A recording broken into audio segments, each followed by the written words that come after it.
sexto ano! Tudo bem por aí? Então, hoje é a nossa segunda aula pelo YouTube e hoje nós vamos falar sobre as escolas pré-socráticas, certo? Bom, a filosofia pré-socrática, como a gente já sabe, ela compartilhava de um objetivo: descobrir a origem do universo. Com esse mesmo intuito, surgiram diferentes escolas filosóficas nesse mesmo período. Bom, Sócrates é considerado o patrão da filosofia. Por isso, seu nome é um marco que divide a filosofia grega entre os períodos pré-socráticos e o período socrático. No período pré-socrático, entretanto, encontra-se uma vasta e importante produção filosófica, que remete aos primórdios da filosofia, ao início de uma busca por um pensamento racional que não aceitasse as explicações fantasiosas oferecidas pelos mitos, certo? A gente também estudou os mitos, né? Numa aula presencial.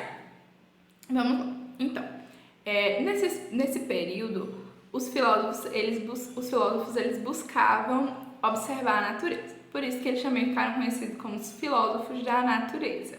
E para entender mais ou menos como funciona, eles meio que escolhiam um elemento primordial, que seria a arque deles, para explicar a origem do universo.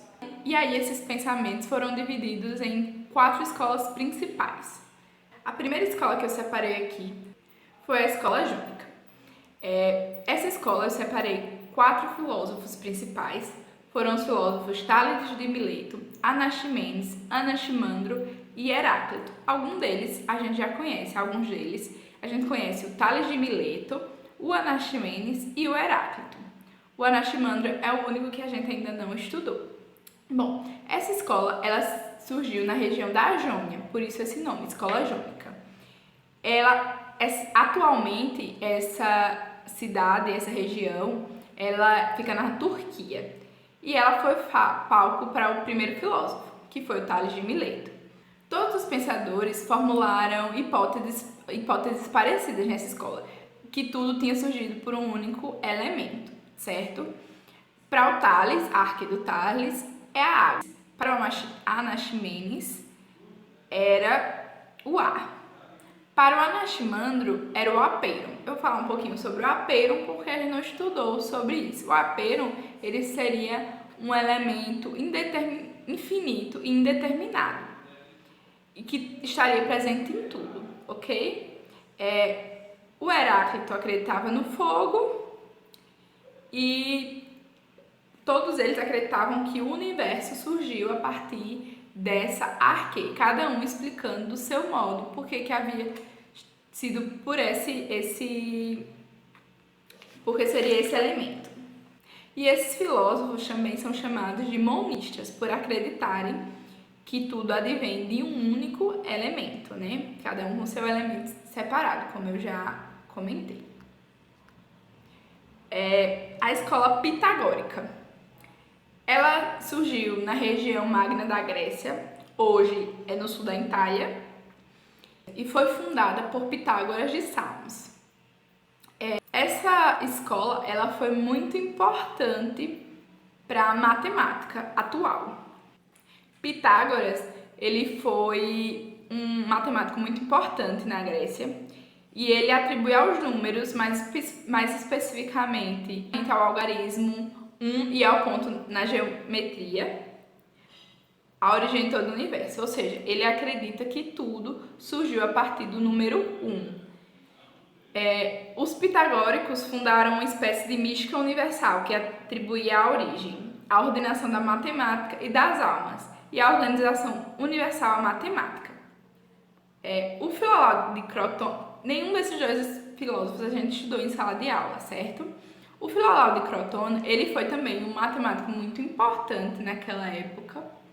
Ele escreveu um livro em que expunha a doutrina pitagórica, que era secreta e reservada só para os discípulos, certo? Os mais antigos relatos falam que o Platão, inclusive, foi influenciado por esse filósofo, pela leitura que ele fez desse filósofo. E pelo que se sabe, Filólogo foi o primeiro pensador a atribuir o movimento à Terra. Ou seja, ele foi o primeiro pensador que atribuiu o movimento do universo à Terra. Pelo que se sabe, ele propôs um sistema no qual a Terra girava em torno de um fogo central, que não era o Sol e que não podia ser visto porque ficava sempre do lado oposto ao lado habitado da Terra. O fogo era considerado pelos pitagóricos um elemento mais puro. Entre o fogo central e a Terra existia um outro planeta, invisível, e que Filó chamou de antiterra. Então, ele era, além de matemático, um astrólogo, certo? Então, a próxima escola, a escola eleática. Ela surgiu na Grécia, na Eleia, na cidade de Eleia, por isso esse nome, e hoje ficaria mais ou menos no sul da Itália.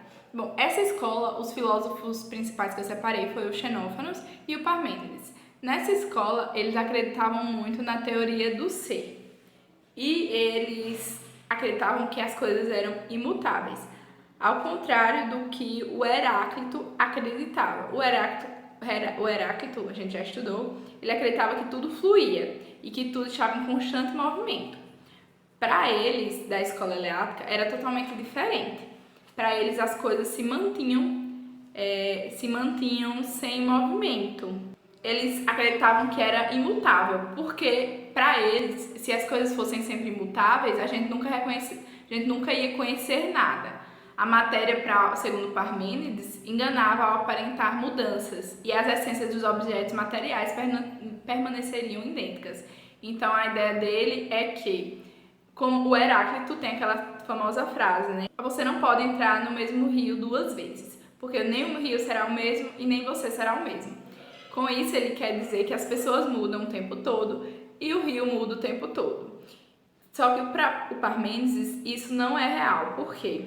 Ele acredita que, apesar das pessoas mudarem o tempo todo, apesar do rio mudar, na essência o rio continua sendo um rio. E na essência, um humano continua sendo um humano.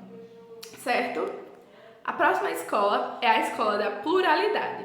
Eu não sei se vocês lembram, mas em sala de aula a gente comentou que tinham os filósofos pluralistas e os filósofos monistas. Os filósofos monistas, eles acreditavam em uma única arquê, que a primeira escola que a gente falou, a escola jônica, na escola jônica a maioria acreditava em uma única arquê, ou seja, eles eram filósofos monistas. Os filósofos pluralistas, eles acreditavam que tudo adivinha de mais de uma arquê, mais de um elemento. O universo havia sido criado por mais de um elemento. Eu separei 3 principais pra gente: o Anáxagoras, o Empédocles e o Demócrito. O Empédocles, ele acredita que a origem de tudo está nos 4 elementos, né? A gente estudou ele. E que ele ele denomina de rizomata, o nome da mistura dos 4 elementos que ele coloca, que em grego significa raízes, certo? O Anáxagoras, ele acredita que tudo tem origem nas partes infinitas. Ele acredita que foram várias partes que se juntaram e formaram o universo, várias partes infinitas, sem fim, né? E ele deu o nome para essa teoria dele de nous. O Demócrito, um dos fundadores da teoria atomista, a qual atribuía a origem do universo à junção de partículas invisíveis e indivisíveis, que são os conhecidos átomos atualmente, né? Todas as escolas pré-socráticas apresentadas, elas compartilham e condensam o início da filosofia grega e da busca por um pensamento racional no Ocidente, certo? Eu separei apenas algumas escolas, certo, gente? Não são só essas escolas que tem, existem outras escolas, e eu deixo como atividade para vocês pesquisarem outras escolas filosóficas para a gente comentar na aula online. E por hoje é só. Relembrando, a gente viu a escola jônica, que eram filósofos monistas e que acreditavam em uma única arquê. Vimos a escola pitagórica, que tinha como base a matemática, e a criação do universo teria sido a partir daí, da matemática. A escola eleática, que acreditava que as coisas eram imutáveis e o que importava para eles era a essência. A escola da pluralidade, na qual os filósofos acreditavam que as coisas advinham da junção de vários elementos, ok? Muito obrigada pela aula de hoje, espero que vocês tenham entendido. Qualquer dúvida a gente tira na live, na aula ao vivo. Curtam, compartilhem com os colegas que não assistiram. Se você tem dúvidas sobre algum desses filósofos que a gente comentou aqui, que a gente não se aprofundou mais, vai lá no primeiro vídeo de filosofia, da primeira aula de filosofia, que eu falei mais especificamente sobre cada um dos filósofos. E é isso. Um beijo e até a próxima aula!